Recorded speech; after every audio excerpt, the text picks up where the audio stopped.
As Governor Murphy and I announced last night, along with Commissioner Persicelli, we identified our first presumptive case of coronavirus in New Jersey. That individual, a male in his 30s, is currently hospitalized and stable at Hackensack University Medical Center in Bergen County. We are working with our partners in New York closely to carefully trace all points of contact for this individual. Additionally, a second presumptive case has also now been identified. The Department of Health, along with our local and federal partners, is working hard in responding to these cases, and Commissioner Persicelli will speak more to both of these in just a moment. In addition, the administration has issued immediate restriction on all state-related business travel. All international travel is suspended for our state workforce until further notice, and previously approved international travel by our state employees is canceled. All domestic out-of-state travel on state-related business must be approved by the governor's office, including same-day travel, whether that be to New York, Washington, D.C., or elsewhere. And we advise caution of our employees traveling to any area with known impacts of community spread of coronavirus and COVID-19. I would like to reiterate two things that the governor and commissioner both said repeatedly on Monday. One, this case does not come as a surprise. Our state has been prepared for weeks for the eventuality that one of our residents would test positively for coronavirus. We put in place a plan for preparedness and rapid response, and that plan is working. As you know, Governor Murphy assembled an interdepartmental task force, and that task force communicates on a daily basis. Second, and more importantly, the threat to public health in New Jersey remains low. We urge residents to remain calm, and it bears repeating. This is cold and flu season, and residents with respiratory ailments are more likely to be suffering from a cold or flu, not coronavirus. Lines of communication remain open to all. Anyone with questions or concerns should first visit the Department of Health's coronavirus information page at NJ.com, NJ.gov/health, or call the state's toll-free public hotline at 1-800-222-1222. And as a reminder, the surest way to protect yourself and others is to wash your hands frequently with soap and water, to cover your cough or sneeze, and to avoid touching your face, your eyes, your mouth, your nose. If you are feeling sick, take a day off from work or school and call your doctor or local health care practitioner. These are all simple things and common sense things, and they are our best defense. As we said, the overall risk of coronavirus is low. If you feel under the weather, it is most likely a seasonal cold or flu, not coronavirus. From the governor to me, Commissioner Persicelli, and to everyone that is standing up here with me, our teams across government, we have been preparing for this for weeks. And because of that, we are being aggressive in our investigation and in ensuring public health. I'm going to now ask Commissioner Judy Persicelli to further brief you. Thank you, Acting Governor Oliver. As I said in the past, given the expanded testing and continued spread of novel coronavirus worldwide and in the United States, it would not come as a surprise that we would have a positive case in our state. We were notified last evening of our first case. I'm here to report this morning that we have just been notified that we have another presumptive positive case, which will be sent to the CDC for confirmation. When I say presumptive, I mean the sample was tested in our state labs in West Trenton and is being submitted to the CDC for confirmatory testing.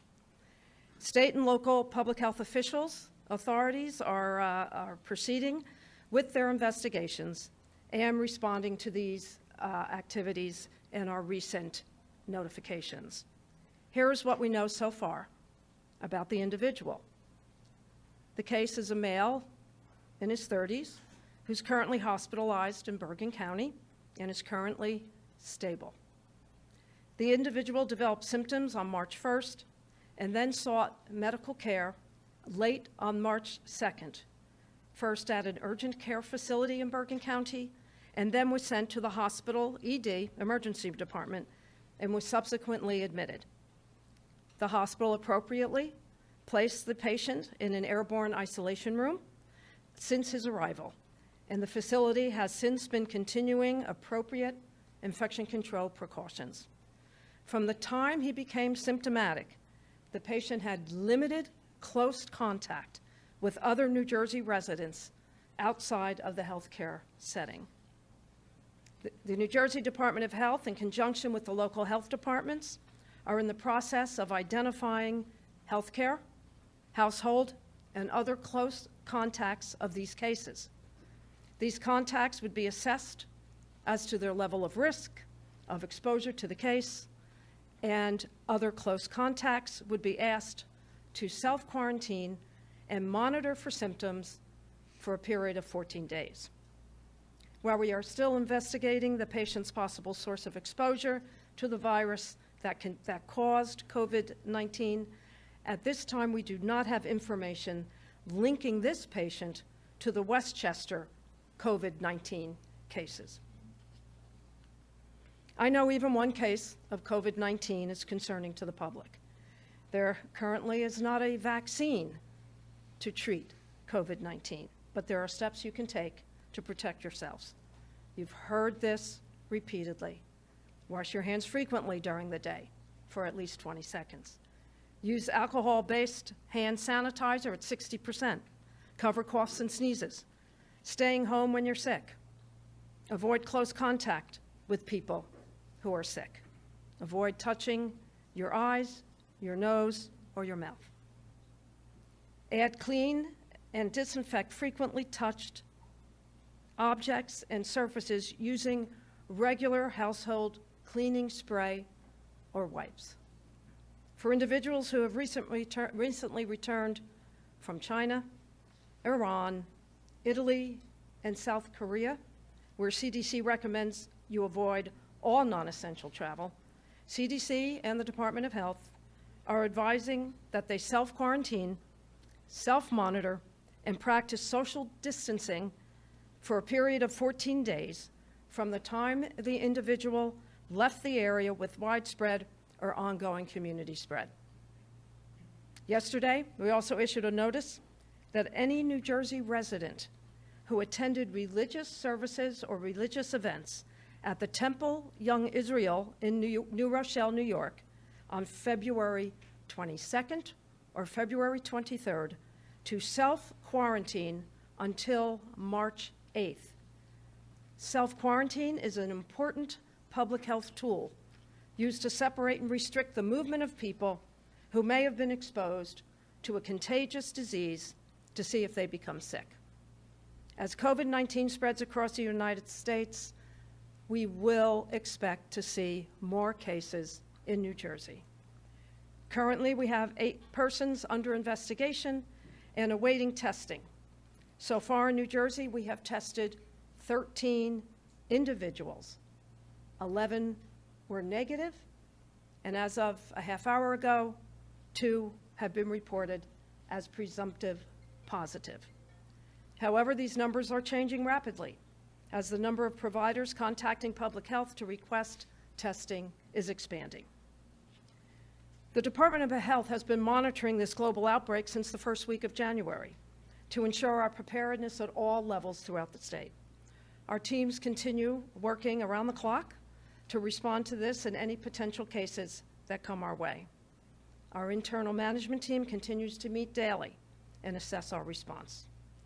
The New Jersey Coronavirus Task Force, chaired by me and comprised of other state departments and agencies, is coordinating all state efforts to ensure that we are taking a whole of government approach, as the governor says. We continue meeting weekly and working with each other on a regular basis. We've been hosting conference calls and meetings with local health departments, hospitals, school superintendents, and college presidents. Members of our business community have been on conference calls with us, and local and county officials have been in constant contact for our preparedness efforts. We continue working with these groups to address all the stakeholders' concerns. We are planning more calls with stakeholders, such as long-term care facilities and child care centers next week. Our coronavirus webpage, available at NJ.gov/health, is updated regularly with FAQs, fact sheets, travel advisories, and guidance for businesses, universities, schools, and healthcare providers. We encourage residents with questions to call the public hotline run by New Jersey Poison Control Center at 1-800-222-1222. Trained healthcare professionals are standing by 24/7. They can answer your calls in a variety of languages. So far, the call center has responded to more than 1,400 calls. Again, while any case of COVID-19 in our state is concerning, most New Jersey residents are still at very low risk of contracting COVID-19. As we are still in the midst of flu season, it is more likely individuals with respiratory symptoms such as sneezing and coughing and temperatures have the flu or maybe the common cold. Unless you have traveled to impacted countries or come in contact with someone who is known to have COVID-19, your risk remains low. We cannot say this enough. Please protect yourself and others from the spread of respiratory viruses by washing your hands frequently for at least 20 seconds, using alcohol-based hand sanitizer, covering coughs and sneezes, and please stay home if you are sick. Again, we understand the public is concerned, especially now that 2 cases have been identified among our residents. But we have been and continue to take all steps available to us to protect our residents. Thank you. Thank you, Commissioner Persicelli. And at this time, we will hear from Dr. Christina Tan, who is a state epidemiologist, and she oversees communicable disease services at the New Jersey Department of Health. Dr. Tan. Thank you, and good afternoon, everybody. Just really briefly, the complete clinical picture regarding COVID-19 is not fully understood at this time, as we know. Reported illnesses have ranged from mild to severe, including illness resulting in hospitalization and death. And while information so far suggests that most COVID-19 illness is mild, a report out of China recently suggests that serious illness occurs in about 16% of cases, which means that the majority of cases do present more with milder symptoms. Older people and people with certain underlying health conditions like heart or lung disease, diabetes, seem to be at greater risk for serious illness. Worldwide, there have been very few cases reported in children, and of those reported, the illnesses have been mild. Much is also unknown about how the new coronavirus that causes COVID-19 spreads. Current knowledge is largely based on what is known about similar coronaviruses, which are very common. And generally speaking, coronaviruses are a common cause of mild to moderate upper respiratory illness. Most often, person-to-person spread is thought to happen among people who are in close contact, meaning defined about 6 feet with each other, occurring mainly through respiratory droplets produced when an infected person sneezes or coughs, similar to how influenza and other respiratory pathogens spread. So, again, this is a rapidly evolving situation, and risk assessment of COVID-19 will be updated as we have more information.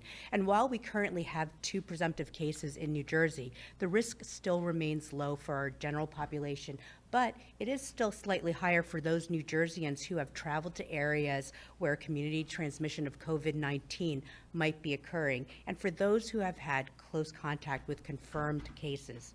And the increasing number of cases in other states and now in New Jersey make it more likely that we will see more cases in the near future, particularly since more people are being tested, as the Commissioner had stated. New Jersey, we're no stranger to emerging infectious diseases. And as we are a hub for global travel, over the last 20 years, for example, New Jersey has seen imported cases of SARS, viral hemorrhagic fever, and Zika disease, just as kind of our more recent examples. And also, back in 2009, we experienced the H1N1 pandemic when over the course of a year, we had over 3,000 confirmed H1N1 cases, mainly impacting a younger population. Similarly, as COVID-19 continues to evolve worldwide and domestically, we are carefully monitoring the situation and learning more about COVID-19 every day and adapting what we need to do as needed. And right now, we are seeing that different areas of the United States are going through different stages. So for example, in California, in Washington State, there is evidence of sustained community transmission in which these states are taking additional steps to control COVID-19 spread. In New Jersey, we've just identified our first 2 presumptive cases, and here in New Jersey and in surrounding cases, we have not yet identified sustained transmission in community settings. There are public health strategies that can help contain communicable diseases such as COVID-19. And right now, as we have started to get COVID-19 cases, we work with local health departments and healthcare providers regarding contact tracing and assurance of appropriate infection control processes in healthcare facilities. But again, we do expect that we're going to see more cases. And as that happens, we are going to have to shift toward different strategies that help mitigate the spread in the community, because we're just similar to what other more heavily impacted states are doing right now, because we have to be mindful of prioritizing our healthcare resources. Community-based interventions can help slow the spread of coronavirus, and those interventions might include the personal protective measures that the Commissioner had mentioned, those everyday preventive steps like hand hygiene. There are also measures to increase social distancing, such as social distancing in the workplace or school dismissals, for example, and environmental measures such as enhanced cleaning of frequently touched surfaces. And with that, thank you, and those end my remarks. Thank you, Dr. Tan. I'm going to now ask Chris Newworth, the Assistant Commissioner for our New Jersey Department of Health.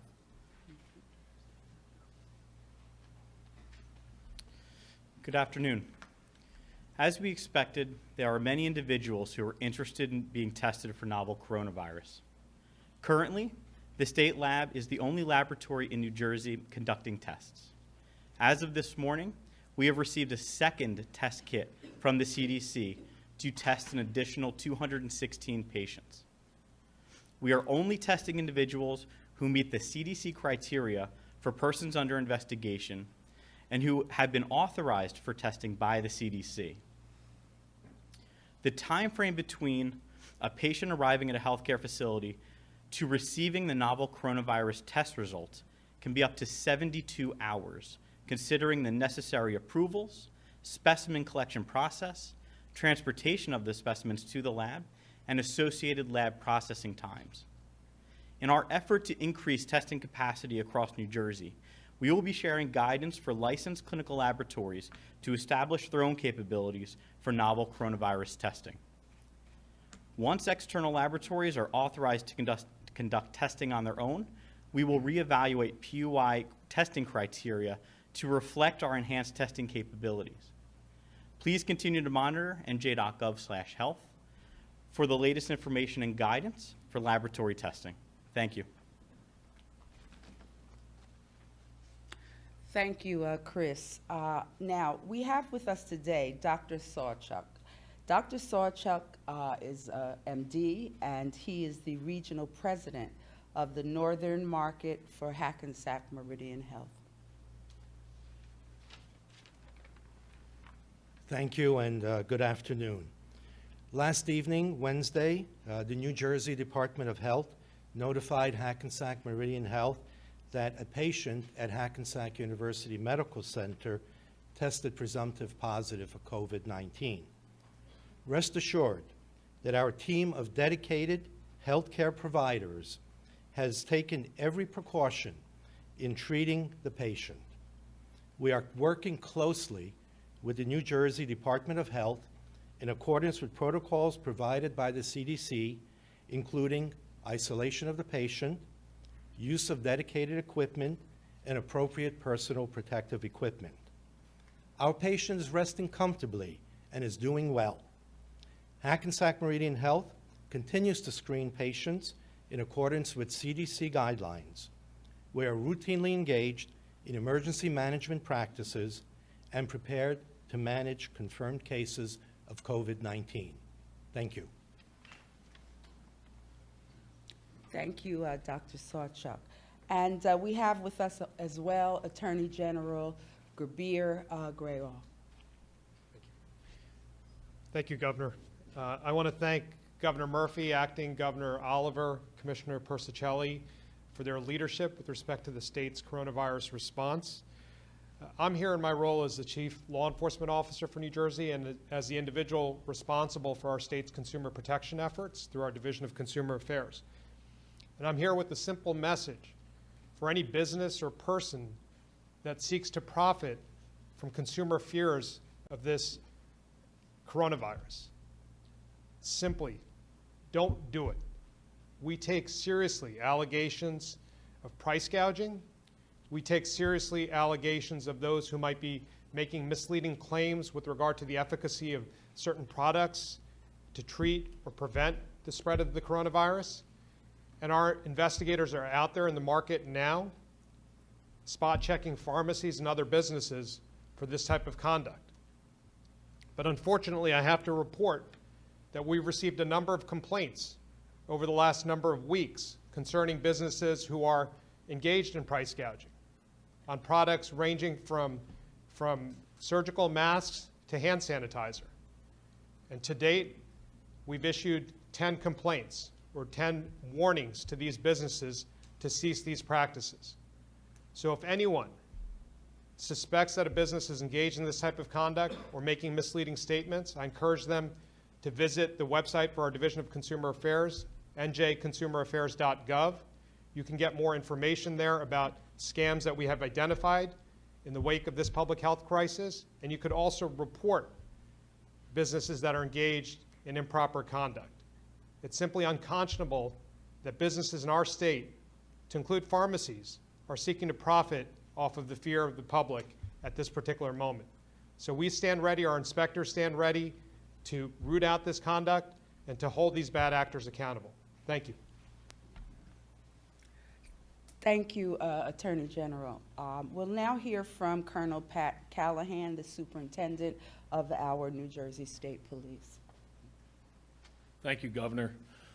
And I'll just briefly re-echo my remarks that I gave Monday, just a few short days ago, with regard to the state police's role. I know some folks in the room may wonder what the state police has to do with the coronavirus, or whether it was Ebola or SARS. Our role as one of 2 states in the whole country that serves as the Office of Emergency Management is why we're involved.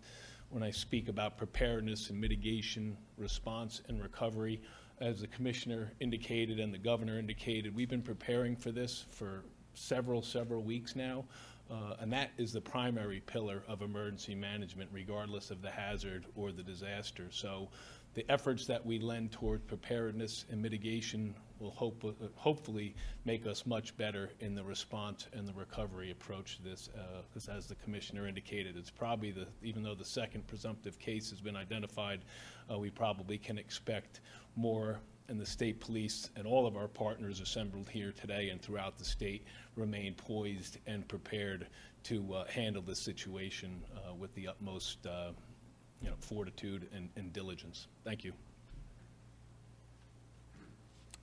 Thank you, Colonel. And we'll have a brief Q&A. Yes. Could you clarify the two presumptive cases? What do we know about those two men who I guess coincidentally, Bergen County in mid-30s, had they been travelers to outside the country? We are still doing investigatory work with those two individuals, so we're not prepared at this time to give you that type of information. But in the following days, maybe we can respond to that. Yes?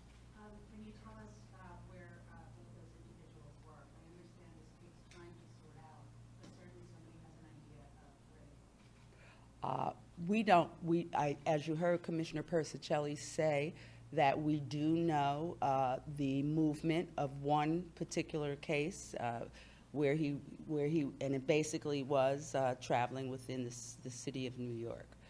The second presumptive positive case is still being investigated. Lieutenant Governor, Yes. is there any link to the Bergen County man or the other presumptive positive case in New Jersey to any other known case? We don't have that information at this time. And if I may follow up so that we understand what presumptive positive means, does that mean the state first tests? Correct. That is presumed, can you elaborate on? Yes, and then we are required to send the samples to the Center for Disease Control, and as our federal disease control center, they then will affirm. Yes. Question here. So both patients are men in their 30s in Bergen County. Are they both at Hackensack or? Yes, yes. I'm going to let Let me try to clarify. We know a little bit more about the first individual. The second individual, like I said, we just heard about a half hour ago. So the first individual was someone who worked in New York, 30-year-old person, worked in New York, and then was hospitalized at Hackensack. We know his movement was primarily in New York.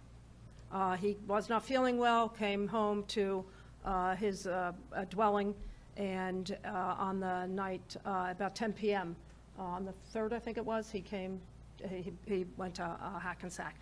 The second case I have absolutely no information on yet. It'll be forthcoming. I just want to share with you the process. When we get a presumptive positive, the reason we send to the CDC for confirmation, it's because these are new tests, it's a quality control aspect of the testing.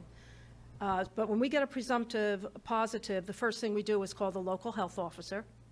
The local health officer calls the physician, the treating physician, so that the treating physician can inform the patient or the patient's family, depending on the condition of the patient. That process, particularly when it's 10 o'clock at night, can take longer than we would like. But we try to hold that process private and confidential because we do not want, and this has occurred, that a patient hears about themselves on the TV before the treating physician, who that patient has that relationship with, has the opportunity to share that information. So we need a couple of hours for sure from the time we get a positive to the time it's released. So the second case is just breaking. We felt compelled to tell you about it. We didn't want you to leave here today and hear about it an hour from now, but I don't have any information on it. County for the second case. County, maybe? North or south? It's north. It's in North Jersey. Any possible connection with the first case? Not that we know of, but we haven't done the investigation yet, but not that we know of. Commissioner, you had mentioned earlier that people are being brought into the emergency rooms and then isolated. Could you kind of take us through what the process is? If somebody feels sick, they call their own doctor. What happens at that point? They go, and then where are they put, and then how are they treated, and what kind of protective clothing and so forth? Certainly. The first step is, and we've been telling people, if you feel sick and you believe for any reason that you may have COVID-19, call your healthcare provider. They'll direct you to the emergency room. Call the emergency room. because the emergency room wants to know you coming in that front door. And the minute you hit that front door, they protect you and the other patients and put you into a negative pressure room. Our survey of the hospitals in New Jersey, every emergency room has the appropriate isolation room for these patients. And maybe Dr. Sawchek, you can talk about it from there. The infection preventionist is called, the infectious disease specialist, you can. So, Doctor, could you give us your first and last name spelling, please? first name is Ihor, I-H-O-R. Last name is Sawchuk, S-A-W, C like in cat, Z like in zebra, U-K. Thank you. So when a patient comes to the emergency room, there are screening protocols. There are questions that are asked to determine if the patient is a positive screener. If so, then there are precautions taken for the patient and for the team members. The patient is put into a negative pressure room, and the policies and procedures are followed. And, you know, Hackensack University Medical Center takes great care of its own team members. We've been drilling for biohazards since Ebola, and we're well aware of what it takes to manage these type of patients. Could you briefly just give us the policies and procedures, like do they wear protective clothing when the patient comes in? Is it mostly on the face? They have protective clothing. They have an N95 mask. They have the protection around the face and the eyes. And we use dedicated equipment in those rooms. Equipment does not come in and out, and we use a limited number of personnel to work with the patients. Do those people get specific training, doctor, about how to deal with this situation, or how does that go? Yes, they get specific training, and they have ongoing training. And final question, if I may, sir. The negative pressure room, what exactly is that? How does that work? So that you need an engineer for. I'm not an engineer, just play one on TV. I'm not an engineer, but the negative pressure rooms actually turn the airflow into the room, not outside the room. In most cases, in positive pressure, airflows go outside and they go throughout the department. In negative pressure, it's inside and shunted outside of the room. There's 6, in the older rooms, there's 6 air changes an hour, and in the newer rooms, there's 12. So it's constantly moving. Can we get clarification on hospitals here? Are these two people both at the same hospital? No. What are they? One's in Holy Name, one's in Hackensack. That's what's been reported. We just want to make sure that's correct. That's incorrect. We definitely know Hackensack. The other is Englewood. Thank you. So, can I just, adding on that then, Holy Name, there's a spokeswoman there saying that they're investigating a possible case. Can you expand on Well, that? we have about 11 or 12 possible cases being investigated right now. I can't tell you every location, but we're constantly getting calls. The first one is at Englewood, the second one's at Hackensack? He was traveling around New York. He works in New York. Was he on the subway? Was he on the public bus system? I don't have that information yet.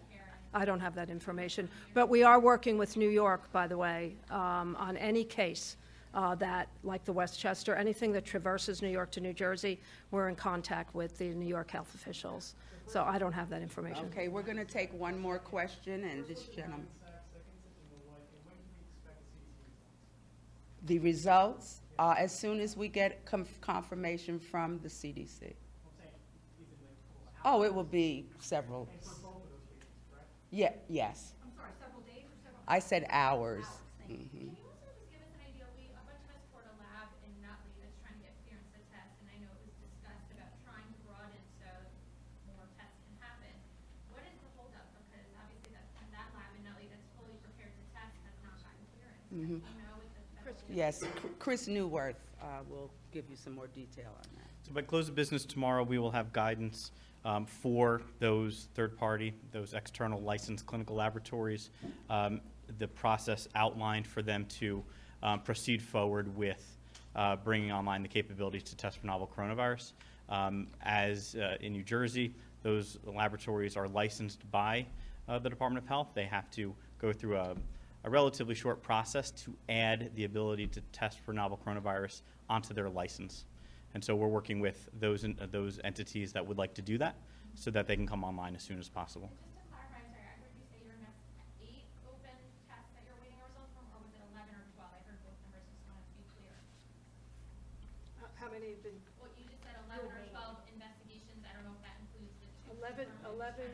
We've tested 13 individuals.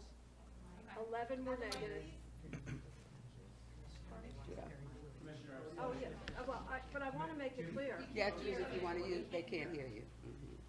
Right now, we have tested 13 individuals. 11 were negative, 2 now positive.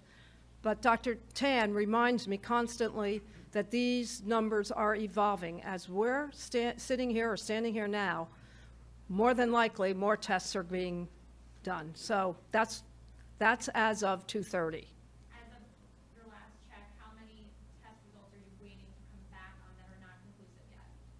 Not including the 2. How many, we have none in the queue? Correct. None in the queue at this point. I thought you said 8 earlier, I apologize. 8 persons under investigation awaiting testing. That's, oh, yeah. So, as of this very moment, we have tested 13 individuals. 11 have come back negative. 2 have come back positive. And right now, at the state lab, we are not testing any additional novel coronavirus specimens. Now, the way the process works, though, the Communicable Disease Service, in consultation with healthcare facilities in New Jersey, are fielding calls and making determinations in coordination with the CDC to identify others. But we But have, right I'm now- going to clarify the 8. We have 8 persons under investigation. They haven't been determined to go to testing yet. So I'm sorry for that confusion. And we want to let you know that the Office of the Governor is committed to being open and transparent with the public, as information that is verifiable has been provided to us. We will certainly be informing the public. We're not hiding anything or keeping anything unreported, and you could anticipate getting reports from the Office of the Governor when it is necessary. But I want to thank all of you for coming this afternoon.